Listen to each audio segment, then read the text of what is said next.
and welcome, dear friends, to this second session of the 2023 Turner Winter Series, now in its 18th year and now being held in the spacious comfort of the Robert H. Jackson Center here in Jamestown. I'm Maureen Raveno. Whether you are here in person, watching through live streaming, or if you're joining us later via YouTube, it is my great pleasure to begin our time together with a brief introduction of our timely and interesting guest, Arthur Stewart, after which Arthur will give a PowerPoint presentation to preview the topic this evening, which will then initiate the conversation between Arthur and our perennial host and the founder of this series, Jamestown and the Jackson Center's own Greg Peterson. So let me say first a few words to get to know and appreciate Arthur Stewart as we welcome him back to this series. Arthur Stewart, founder of Cameron Energy, located in Clarendon, Pennsylvania, has been in oil and gas production for 35 years, producing natural gas to supply 15,000 households with 100,000 plus barrels of oil per year through the operation of 1,650 wells in northwest Pennsylvania. Of note is that Cameron Energy was featured in September of 21 in an hour-long special on Fox Business News titled How America Works with Mike Rowe. Arthur is also owner of Cable Hollow Golf Course, and he is the former owner and founder of D&I Silica, which was the largest independent provider of hydrofracture sand during the first 10 years of the Marcellus Shale natural gas well development. Retired from the practice of law with a focus on municipal oil and gas. His community involvements have been with the Salvation Army Board for 30 years, the United Way Fund for 20 years, his local school board for 15 years, the Allegheny Forest Alliance for 30 years, the Pennsylvania Grade Crude Oil Coalition for 10 years, and for 5 years as the governor's appointee to the Pennsylvania Crude Oil Development Advisory Council. In the rest of his life, he has been married to Susan Stewart for 43 years, and together they have raised 4 children, 3 of whom are employed full-time at Cameron Energy. Arthur is an alum of Allegheny College, as fellow alum Greg Peterson will no doubt point out, and the University of Pittsburgh School of Law. So now, let's all relax and enjoy the kind of informative and insightful conversation that is the hallmark of Greg's 18-year Turner Series interviews. But first, please welcome Arthur Stewart to provide some background for the conversation.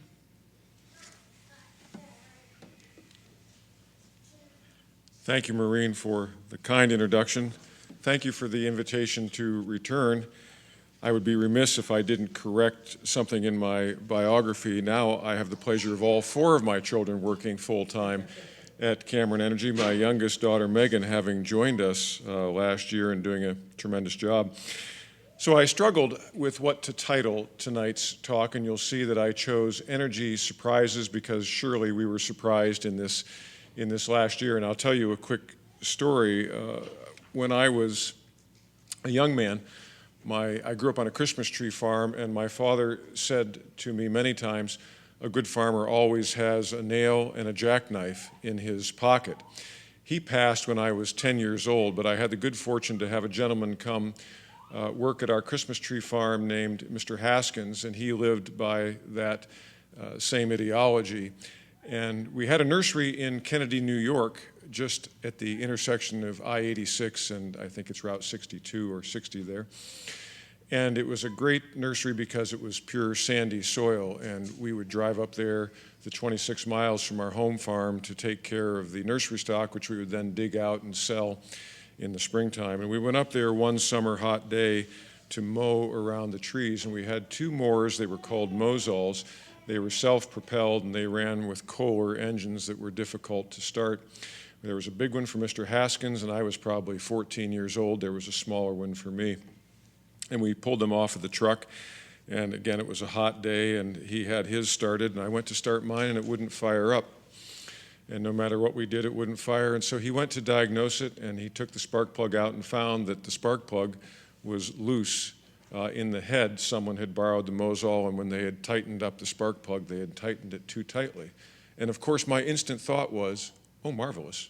I have the day off because we can't go home, and he'll have to mow with the Mozol. Mr. Haskins didn't see it that way. He pulled the jackknife out of his pocket. He quietly went around to the passenger side of the truck, opened the glove box where he kept a .22.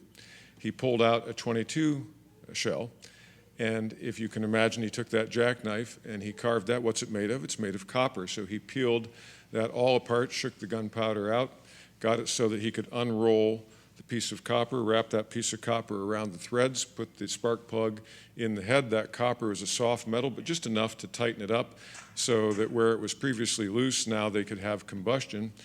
And the lesson I learned that day that has stuck with me forever is there is always a solution to your problem if you just think long and hard and creatively about it. Then I became school solicitor almost 30 years, no, more than 30 years ago. And early in my tenure, the state of Pennsylvania passed a law that disallowed students from bringing knives to school. And I think back to that with great sadness because I think we've lost a great connection to our farm history and to our problem-solving ability. And if we've lost our ability to problem solve, what's the flip side of that? I think that we've lost perhaps our truth discernment skills. And I see that so much in the context of energy. I see things that people say about energy, for example, that we're facing imminent decline in the demand for oil or fossil fuels. There's no evidence to support that. There's a desire, there's a belief that that should happen. I think there's a great hope that that would happen. But there are 3 billion people on the planet that have no access to electricity or cooking fuel. India is the next China in terms of demand, and if we don't factor those things in, we don't truly understand the problem that faces us with respect to energy. And so tonight, I think that our failure to discern the truth, our failure to connect to our jackknife, led us to some surprises in 2022, and I think there are surprises out there in our future. I'm not saying that I can predict those, but I think we can go through some facts that might point to some surprises down the road. So my purpose tonight is to unpack last year's surprises and to discern what might be future surprises. And so with that, there we go. Let's talk about the expectations that might be surprised. I think we believe that our gross domestic product will grow annually. I think that we expect cheap energy to get cheaper. For example, in this past year and a half, when gasoline prices went up $1, what did we do? We tapped our strategic petroleum reserve. We reduced it by more than 1/3. In other words, we said that low gasoline prices is a strategic need. This is, I think, the right way to interpret that. Life expectancy will always increase. The number of world poor will decrease. Fossil fuel use is expected to decline, and that the world food supply will continually become more abundant. Not sure what happened to the presentation.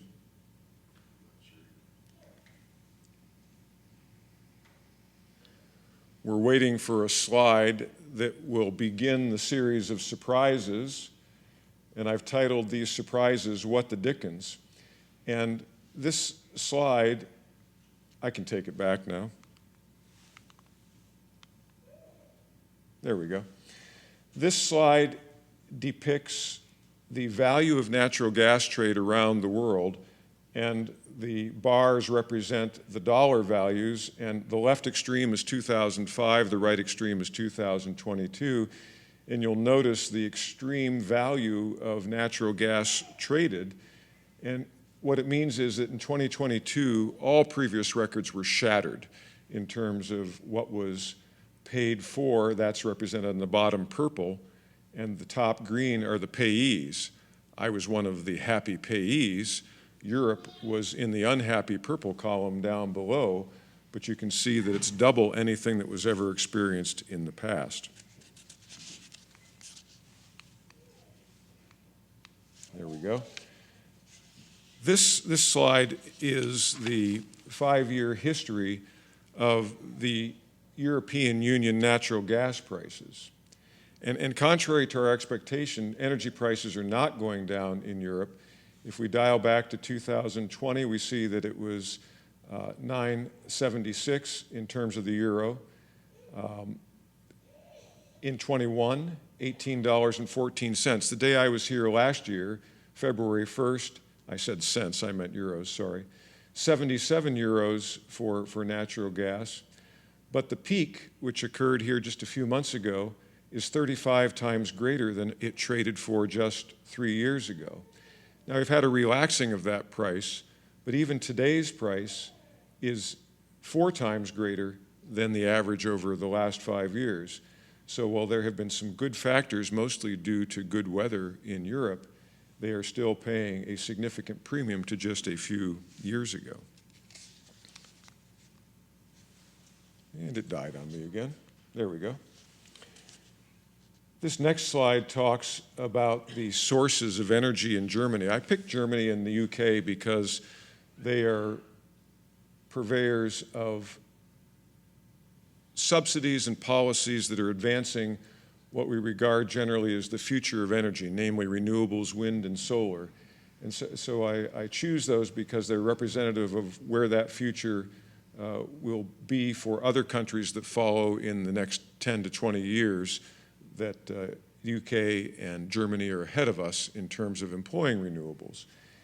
And in Germany, if you look at the bottom brown, that's lignite coal. That's the dirtiest of the coal. It's barely coal. And the next is hard coal. That's the black. And the thing to take away from this slide is that in 2022, contrary to our expectations for coal usage in Germany went up significantly.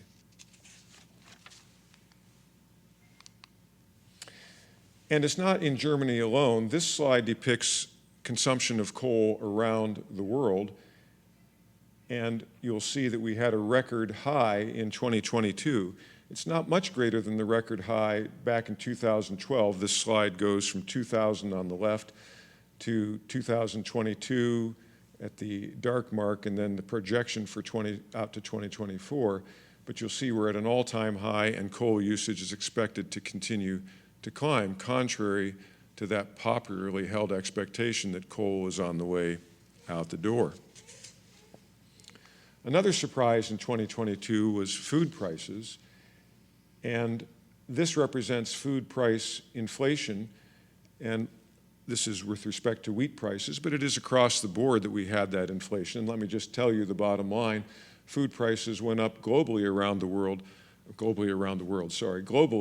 about 40% in 2022. And I left you with a question last year that we answered right at the end, and I'll see if we remember the answer. What is fertilizer primarily made from? Over 90% of fertilizer is made from natural gas, and hence the connection between the high food prices, high fertilizer prices, and the high energy prices.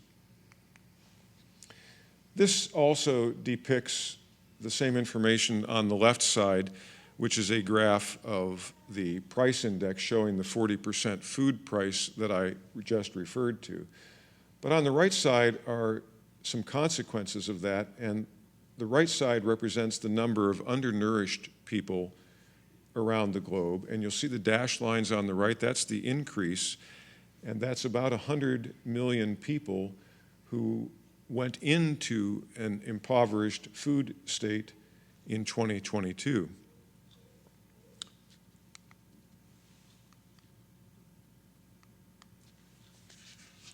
And this next slide depicts some similar information. Again, we expect that around the globe, people's access to electricity will improve and that their access to clean cooking will improve, and that's not what happened in 2022. 75 million people lost electricity around the globe, and over 100 million people lost access to clean cooking. And as I said before, the total of those two categories of people is about 3 billion people who are destitute of cheap, reliable energy. Well, that's a snapshot of what happened in 2022 with surprises. Let's change the topic to the causes. And if we can put it in a nutshell, I would say to us that the cause of our 2022 problems was our inclination to rely upon the unreliable. And this first slide depicts the unreliable source of energy, namely from Russia. Before the invasion, before the Ukrainian war, nearly 1/4 of the European Union's energy came from Russia in the form primarily of oil and natural gas and also coal.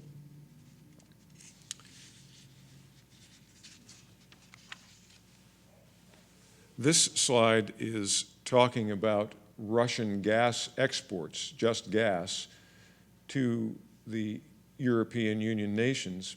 And Gazprom, which is part of the Russian energy system, cut its exports in August 21. The way we can see that, this depicts a range from 2016 to 2020 in the gray box.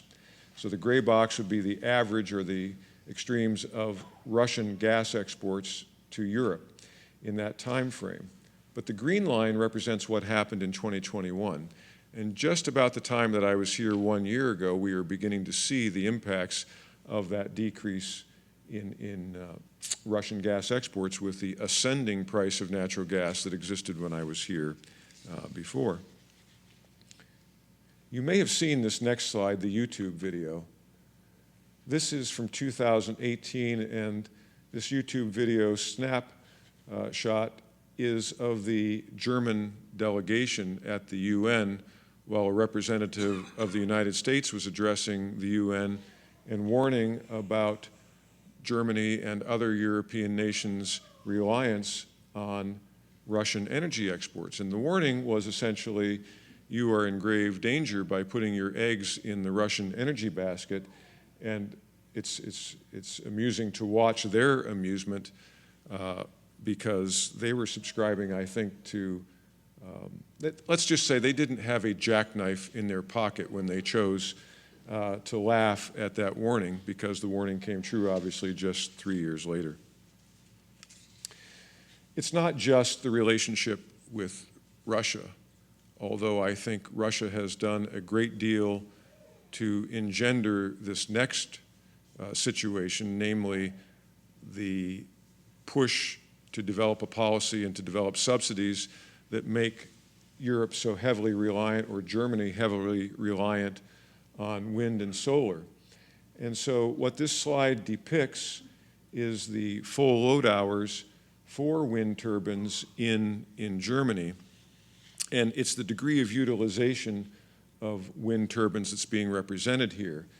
And you'll see it's relatively steady.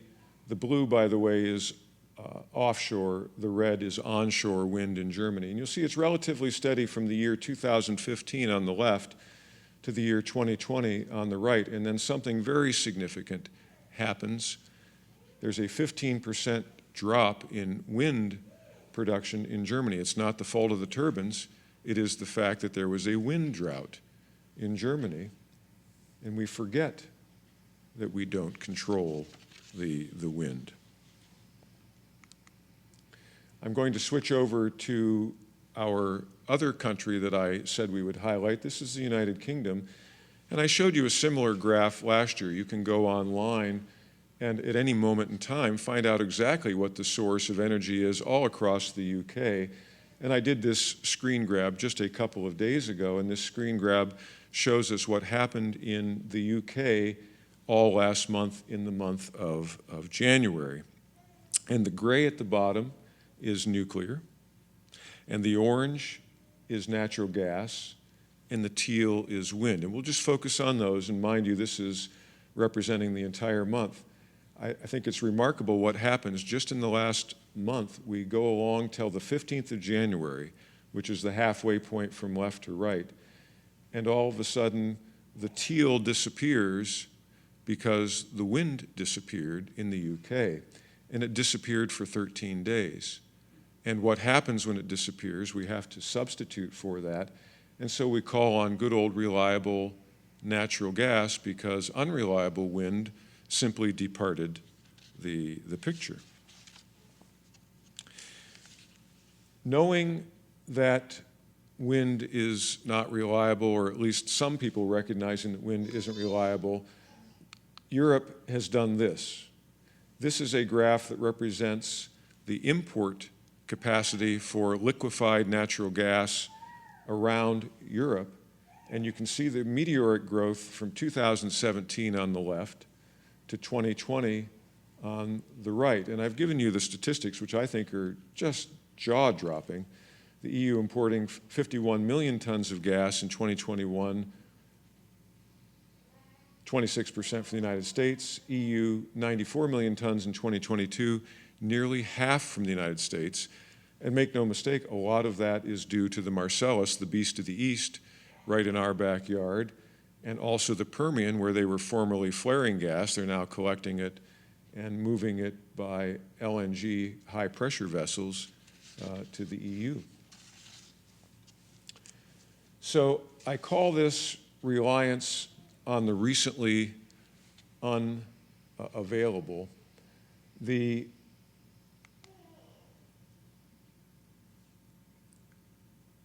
point that I want to make with this next slide, I'm sorry, I should have called this, I paused for a minute because I confused myself.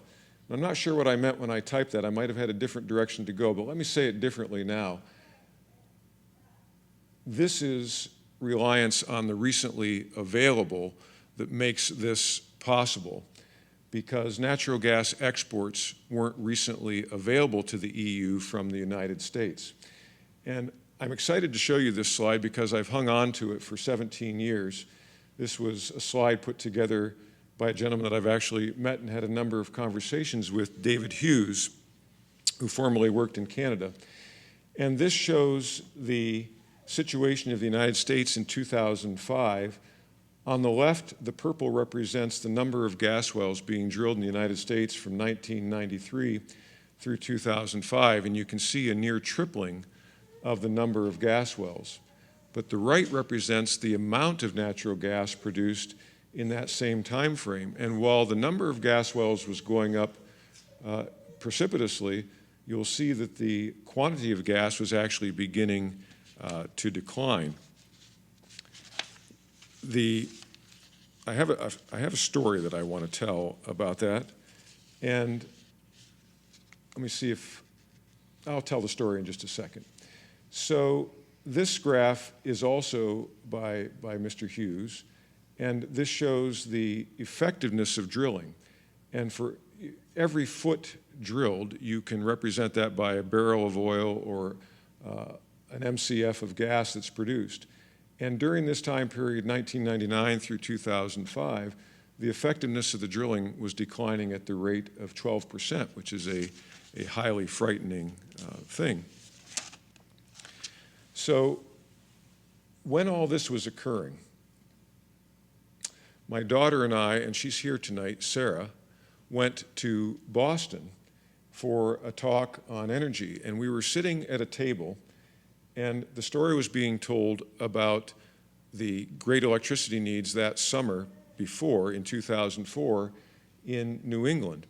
And it is the summer that poses the greatest demand for electricity because of the cooling requirements as well as the industrial work that's going on that demands electricity. And so New England was at a point of nearly running out of fuel. And the speaker was telling this story, and he started talking about an LNG tanker that was coming to the United States to supply liquefied natural gas to, at that time, one of the very few LNG import terminals. And all of a sudden, the people who were sharing the table with Sarah and I, they began to cluck animatedly, and they started to talk amongst themselves. Who are these people to tell that story? And they got ahead of the story. And they said, oh my gosh, we know what happens here. And the tanker didn't make it. The tanker turned around and went away. We almost ran out of natural gas. We almost had to shut the grid down.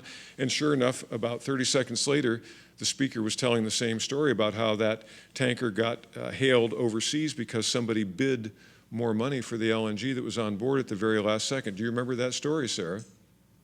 So as soon as we got a break, I said to these people, "Who are you, and how did you know that bizarre, that very remote story?" And they said, "Oh, we're people that operate the grid across the United States, and the grid almost crashed when that tanker turned around. We were this close to losing all of our electricity on the East Coast, and it might have crashed the nation." So I've not forgotten that story, and I've not forgotten that at that time, we were planning to develop over 24 LNG terminals, but not for the purpose of exporting U.S. natural gas, for the purpose of importing U.S. natural gas. And, whoops. This chart tells us something about the history that I just spoke about. The dark gray at the top represents conventional natural gas production in the United States. That's the kind of wells that I drill. That's the kind of wells that have been here for 150 years. And that was the kind of wells that were being drilled exclusively in 2005 that were declining at 12%. All that color is representing shale gas. And that's what's been developed since roughly 2007 or 2008. That was the business that I was in, selling sand to the hydrofracture companies that developed this marvelous new production source. And you'll see in the green, that's the Marcellus. That's the largest source of shale gas in the United States. And it's from this growth that we yield the ability to now export natural gas. It's truly remarkable, but it's a little bit frightening when you look at the next slide. This is a slide done by N.O. Peters, and he runs shaleprofile.com. And this shows us the annual production from new shale wells drilled. And what's frightening about it is the incredibly rapid decline of a shale well. So if you take one of my wells, it's a much more gentle curve or one of my fields, it's a much more gentle decline curve, and my wells might last for 40 or 50 years out there on the tail end. Or if you take the world's largest conventional oil field, Ghawar in Saudi Arabia, it's been producing for 50 years, and at its height it produced 5 million barrels a day, but it's still producing 3 million barrels a day even now, 50 years into its lifespan. That's an it's an enormously wonderful conventional field. These shale formations are very tight, and you have to apply a lot of energy to get the energy back, and you get that energy back very quickly at the front end, but then they die off very rapidly. And so the worry about the shale wells for anyone who's paying attention to it is, what happens when you stop drilling or slow down your drilling? You have a very sudden onset of decline and lack of supply. So it's very much an on-demand source. And when you run short of good locations, when you get into that second tier of locations, what happens? And is anybody asking the question, where are we with remaining locations in the Marcellus? I will tell you the answer is not very buoyant. I think we're at the 50% mark, and we're moving into the second tier locations in the Marcellus, interestingly.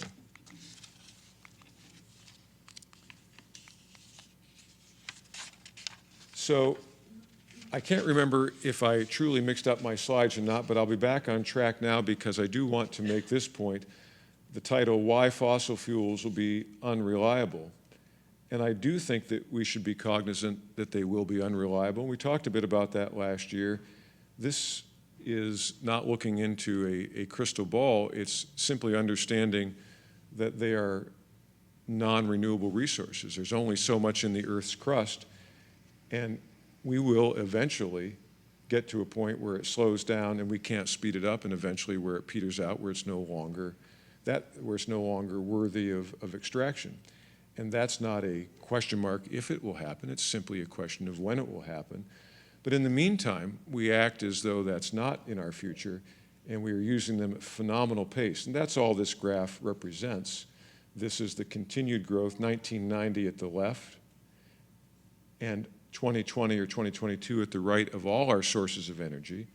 At the bottom, we have oil, the largest. Coming up, we have black coal, and then next is natural gas. And even today, they still supply over 80% of the world's energy needs. Fossil fuels are the absolute king of the hill. This chart comes from OPEC, and they're projecting where we will be in energy 20 years from now. And their projection is that fossil fuel use is not going away. They have essentially oil, coal, and natural gas still supplying 70% of the world's energy in 2045. But this is a screen grab from Worldometers, and I used this with you last year. When you get on Worldometers, these numbers are actually whirring very quickly.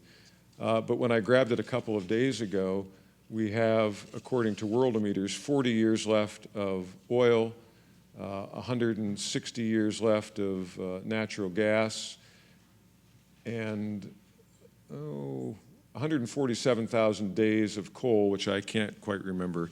Oh, that's 400 years of coal, sorry. But the problem with that is that it assumes that we can continue to consume at the rate that we consume, and that won't happen. It will slow down as it begins to become more and more scarce. So we really don't have that many years of full usage of those materials, and at some point, well less than 40 years, we're going to have less oil than we currently have. And if we still have the demand for oil as it currently is, then what will that yield for us? Well, enough fright talk about why fossil fuels will be unreliable. Let's turn to another frightening subject, why I think renewables are chronically unreliable and that we may be not wise in our policy to subsidize them so heavily. Wind and solar require fossil fuels to do all these things, and I'll just quickly touch on them. Mine and transport the raw materials, refine the raw materials, install and maintain the solar and wind facilities, and you can read the list, but essentially in every moment of a windmill's life, even the operation of it by virtue of the employees coming out to take care of it, they are dependent on fossil fuels. And the point that I drive home with that is when fossil fuels are done and no longer accessible to us, renewables are either crippled or also equally unavailable to us. Another reason that renewables are not reliable to us at the moment is our utter reliance on China. China controls a stunning group of statistics. 63% of the rare earth minerals are mined in China, but that's not the significant item. 85% of rare earth minerals are processed in China, and that's the frightening thing. And 92% of the rare earth magnets are produced in China, and it is the rare earth magnets that are absolutely critical to the operation of windmills and electric vehicles. So we are 92% reliant on China for our future energy policy, at least as we are subsidizing it. And how many rare earth mines are there in the United States? There's one. And does any processing occur in the United States? There is none. Another reason renewables are chronically unreliable dates to what we talked about last year with the inability to store the energy. Remember that oil, natural gas, and coal are their own batteries. But if you don't use electric in the second that it's produced, it is not reasonably possible to store it. California has made an effort by subsidizing batteries, and this graph represents where batteries are. That is the tan line. If you see batteries below the solid line, it is the tan line that doesn't move up and down much. And this is a day in California's energy history, July 9th, and this depicts where California had to draw its sources from as the demand changed during the day. And of course, the demand goes up most during the day. Noon is the middle of that graph. And you see that natural gas has to run to the rescue to supply California.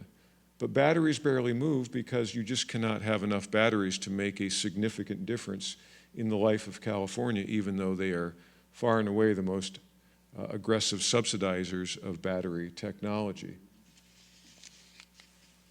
Another reason renewables are chronically unreliable is things like snow, dirt, or in this case, the hurricane in Puerto Rico, and they have a short lifespan, 20 years at best, and we talked last year that halfway through that lifespan, they are less efficient significantly than they were at installation.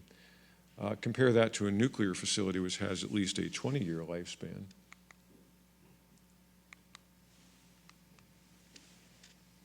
And another reason they're unreliable is the notion that we have to spend good money to compensate for their unreliability. So this is a return to the slide we saw earlier from the United Kingdom. But ask ourselves, what happens during those 13 days from the 15th of the month to the 28th? We have to have a full coal or nuclear or natural gas system in place to make up for it. So you have to have the dollars spent to keep that up and running, and you have to pay for the infrastructure for the wind and solar, so you've at least doubled your cost, but then again, you haven't taken into account any storage, and so that would be yet an additional cost if you were to depart from the reliable sources of fossil fuels.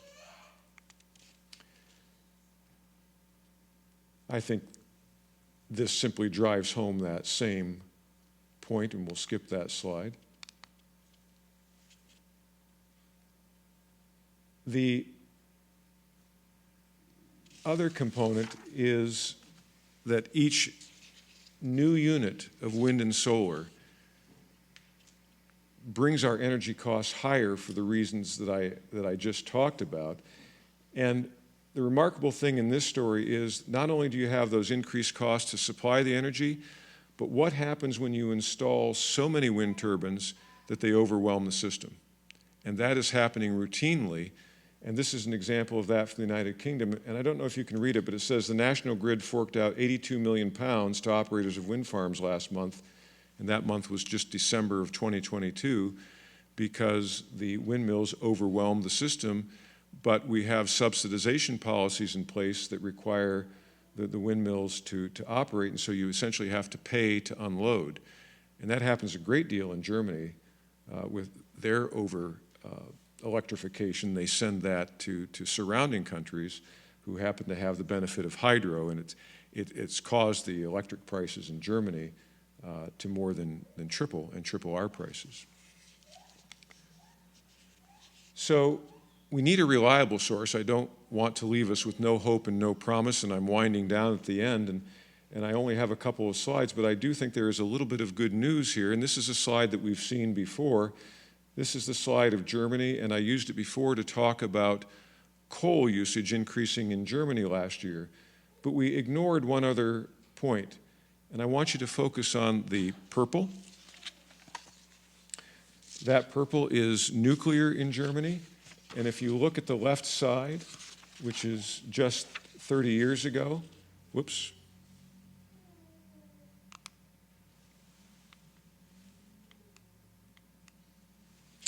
nuclear supplied 1/3 of Germany's electricity needs. And today, they're down to 6% of their electric coming from nuclear. And it's not because the nuclear plants have consumed their lifespan. It's because in 1998, the Green Party took over the political forum in Germany. And as a matter of policy, they have shut down perfectly good nuclear plants, just as the United Kingdom has done, just as the United States is doing. And this incredibly reliable source, with plants that are already paid for, is exiting the grid. And they are down to 3 plants in Germany. And the plan in Germany is to shut those down at the end of this year so that nuclear will be 0. But I submit to us that you have in nuclear an incredibly reliable and plentiful fuel, and that if we were more aware of that jackknife in our pocket, and if we were better analyzers of the problem and the evidence right in front of our nose, that we would have a completely different policy with respect to nuclear. So I think there is great hope out there. Nuclear is making a resurgence in the form of public opinion, which would be required to change policy.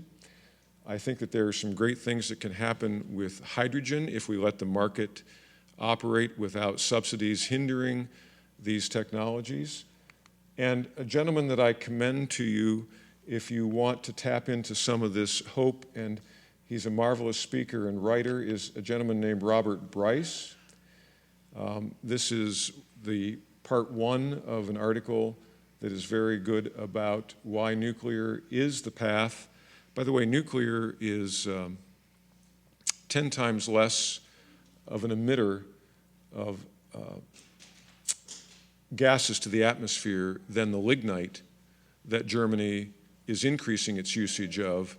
And Robert's very good about making that point. So he has a great podcast that you can follow. It's called Power Hungry. Also great articles. And so this is Final Reflections. We had the same slide last year. What are the spoils of cheap and abundant energy? I think it is the factor that makes us ignorant. It's like the question of where do eggs come from and where does milk come from? And people think that electricity comes from the wall, and we don't appreciate the enormous energy that's bound in fossil fuels. And we need to have that jackknife mentality to get back to a sense of reality. Windmills are never going to power cargo ships and airplanes and railroad trains and semi-trucks. If a growing supply of cheap energy is not readily at hand, what consequences are at store? I love that we asked that question last year, and here we're looking back at it today with a clear vision of what the consequences were. And then finally, what is the best means to treasure our energy supply? We could gain so much through conservation. Computers that run all night, lights that we leave on all night, we do that because fossil fuels are abundant and cheap. But they're not really that, and if we had that jackknife mentality, I think we'd still be listening to our grandparents and turning off the light switches. So with that, I thank you for the opportunity to give you my thoughts and reflections and to talk about the surprises of 2022.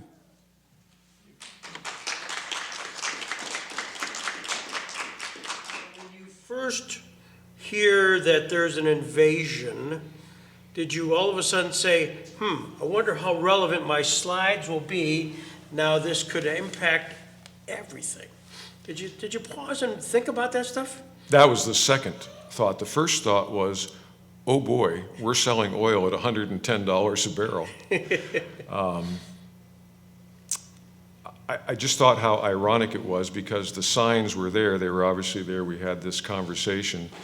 And whether Russia invaded Ukraine or not, I think the factors were present to sustain a much different fossil fuel price in 2022 and beyond than we had for the previous 10 years. And I think those same signs are there. So even if the Russia war ended today, there are fundamentals that if we don't have a recession or a depression, the fundamentals dictate that energy will be different going forward than at least the last 10 years. Well, based on a lot of geopolitics, has that changed your whole market thinking?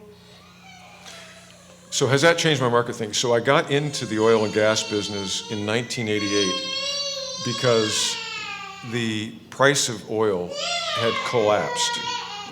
And my grandson John will remember this moment someday.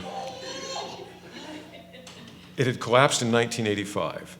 And I thought to myself, well, I went to college and I learned a little bit about economics, and what goes down is going to come back up again. And so that's why I bought my first lease. And I was very disappointed because for years and years and years and years, the price of oil stayed down. It was just a lot of sweat equity, building up what we could and buying leases. But fortunately, the price was down, and we made use of that by acquiring a number of properties. But I always knew, based on a great professor that I had at Allegheny, Sam Harrison, that the truth about fossil fuels was what we talked about tonight. And I had a class from Sam, and it was that they're not making any more of these. And just like land, you probably ought to go buy some. And eventually that long-term thinking did yield good things from a market perspective for me and for my family and for my grandson John. So talk about your family. You've just added Megan to so now it's a complete set. You were talking about that last year. You got 3 or 4. Now you have the complete set. Talk about the family dynamics at Cameron Energy now that you've got a household right there. Yeah. If we could be super serious for a minute, I said to somebody the other day that when they were standing in my presence, they were standing next to the luckiest man on earth. And I get to go to work and be with my children every day. And each in their own way does their task better than I was ever able to do that task. My daughter Sarah is the world's best title searcher. I've never met anybody with her talent. And my son John marshals 40 people out the door every morning, and there's another 15 people in a different shop that answer to him, and how he juggles. I used to marshal 10 people out the door in the morning, and I thought, this is a daunting task, and he does it more skillfully than I ever could do. And my daughter Katie has her hands on the books in a tremendous way, and my daughter Megan just brings this joy to the office, and she's going to run our new division, our pipeline division, and she's enthused about it. She's doing a great job, and so I'm blessed with those things. Now, the dynamic can be tough because we don't all agree, and I hope that we've done a good job. We sit down, we have family meetings. I saw a lot of things in the practice of law that weren't good.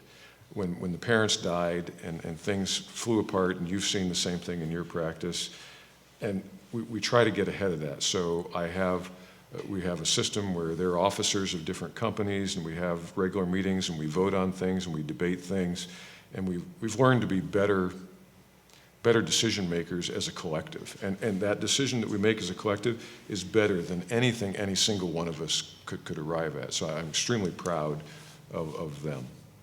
So you've been part of your world back in 1985 was to buy wells, to buy land, to buy leases, and then you buy a golf course. Bring me full circle here. How did that happen? Well, the golf course is within vision of where I grew up. So I can look from the golf course down to my home farm, and it's this great place where I have memories of driving with my father, because we had the home farm, we had the tree farm up here, and the golf course was in between. Golf course was being built while my father was still alive, and we came down the hill together one day when I was 8 or 9 years old, and my dad pulled over, and Tom Leathers was making the course, and my dad said, "Tom, can I be the first man to hit a golf ball off your course?" And so he did, and I have that memory. And then I just love shaping things, and I have excavators and bulldozers, so I have a vision that in my advancing years I can be out there and play with the golf course and have my grandkids with me on my tractor, and it'll be a great family enterprise, I think. So you're going to be the Robert Trent Jones of Warren County. Wouldn't that be a dream? They went to that place at Augusta, and it was a nursery, and they just knew it cried out to be a golf course. And honestly, this golf course that I have, Cable Hollow Golf Course, sits in the lovely Akeley Valley, and it just cries out to be a golf course. And the people that had it, the board says, did a tremendous job, and we're going to add to that. And I wake up at 4 o'clock every morning excited to get out the door. Do you have any wells on the course? Well, not yet. Okay. So we're not going to develop it for oil and gas purposes, but wouldn't it be great to go up and drill one and be able to get away from propane at least? Yeah, from 2,000 wells to 18 holes. I can see that's a book coming. Mr. Haskins' jackknife, where did that end up? I have stayed friends with his children. Mr. Haskins took me hunting when I was 13, and his children have been kind enough to give to me one of his treasured rifles. So I don't have the jackknife, but I have him in my gun cabinet, and it is extremely meaningful to me. Well, of course, the jackknife story is taking one of those, the ammunition and sort of carving it out. You could play with that. That's something you could do. It would make a great short story somewhere. So, did you ever think you'd be talking like this, and there's a lot of people watching online, when you were sitting at an Allegheny College at Sam Harrison's course? I think back to that day so many times and thank Sam every time I see him. You never know what event in life is going to make that left-hand turn. That day in that class was amazing. And let me just tell you how Sam brought jackknife technology to the classroom.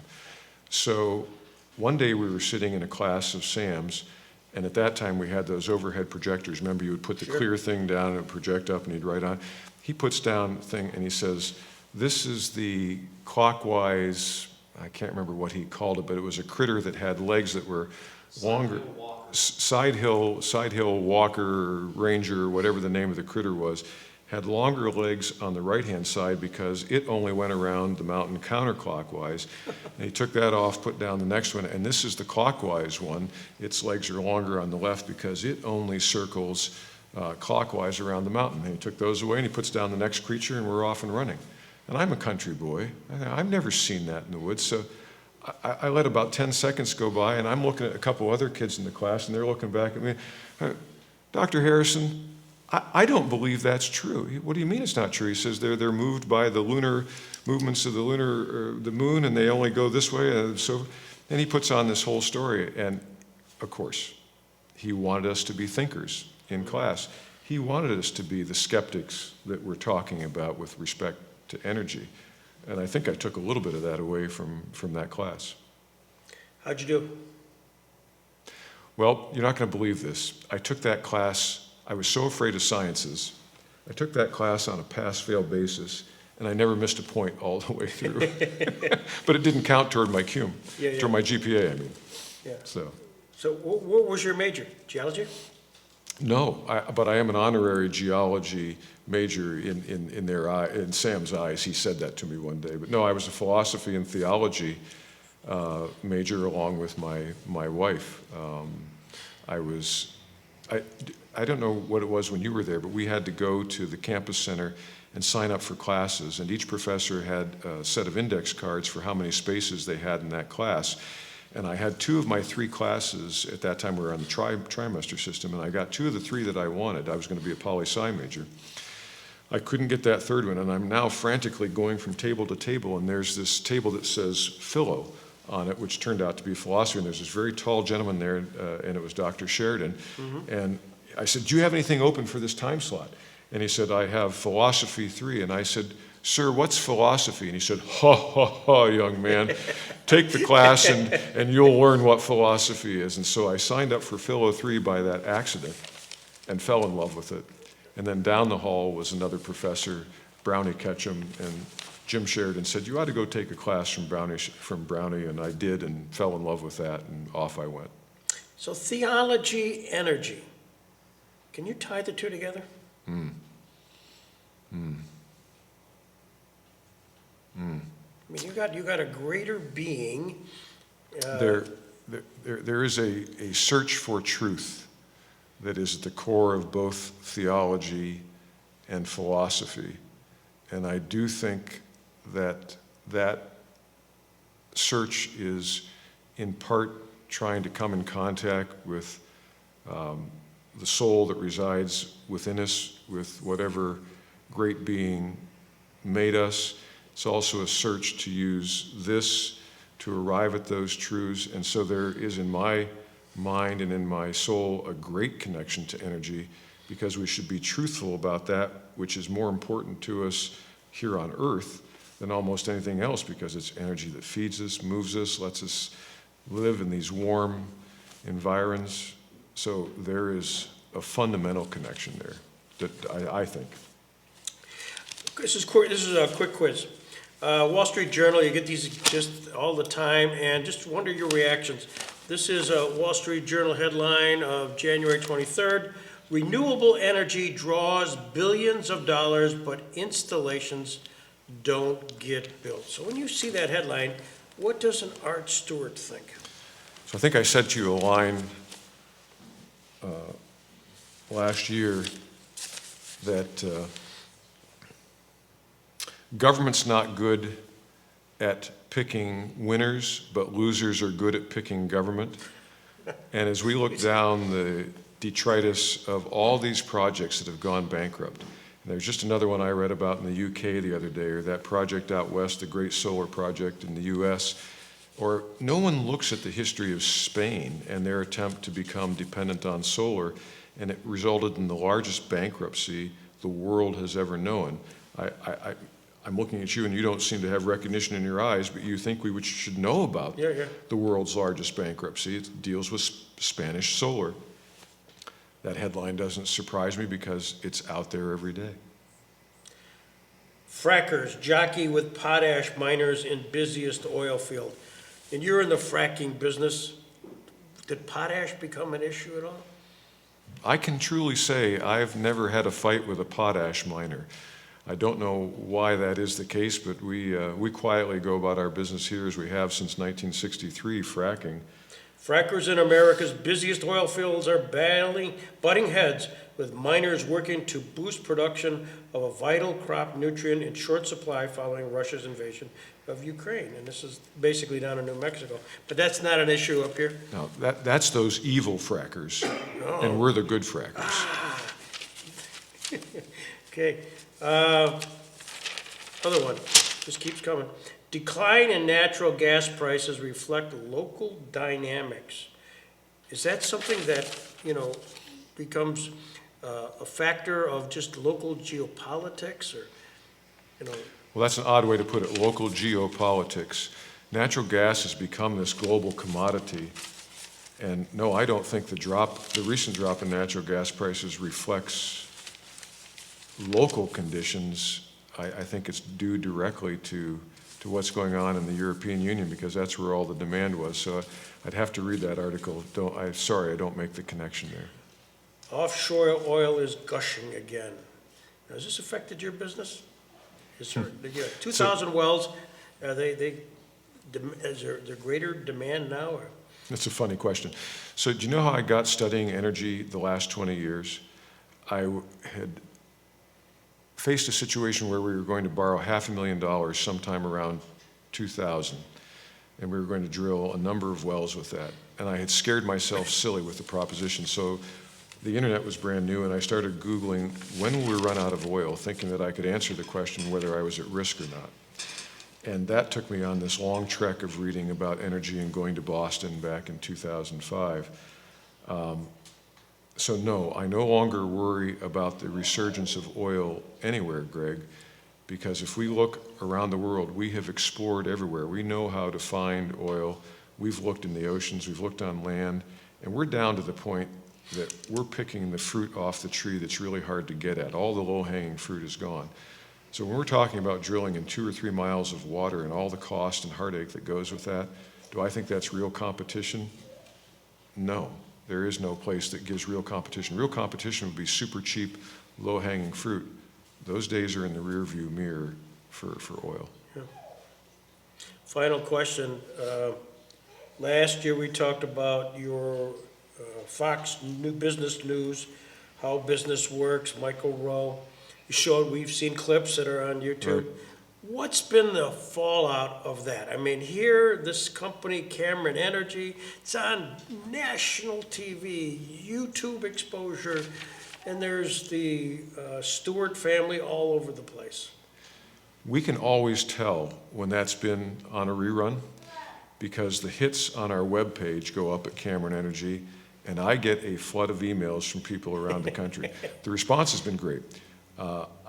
Maybe it's just the people that watch Fox, but it's been universally positive, and people say, gosh, I really love what you do, or I liked seeing your family, or every once in a while somebody actually says the unbelievable words, thank you for producing the energy that we all consume, which we're so grateful for, because imagine, we're in this industry where everybody uses our product. People are complaining all the time about pipelines being installed. I want to remind them, you have a pipeline in your backyard that's feeding natural gas to your house. If you don't like that pipeline, here's a crescent wrench. Go close the valve. So when someone gets off that high horse, that hypocritical position, and instead comes around and thanks us for what we do, it's extremely gratifying. And that has been a tremendous result. It's been buoying for my family and for me. And so we're grateful to Mike Rowe and to the folks that put that program together. And we are grateful for you to come here to present that and energy surprises for 2023 and to share the Stewart family. And this is a bonus for us. So thank you so much, Art. I appreciate it. Thank you for the invite. I really enjoyed it. Thank you.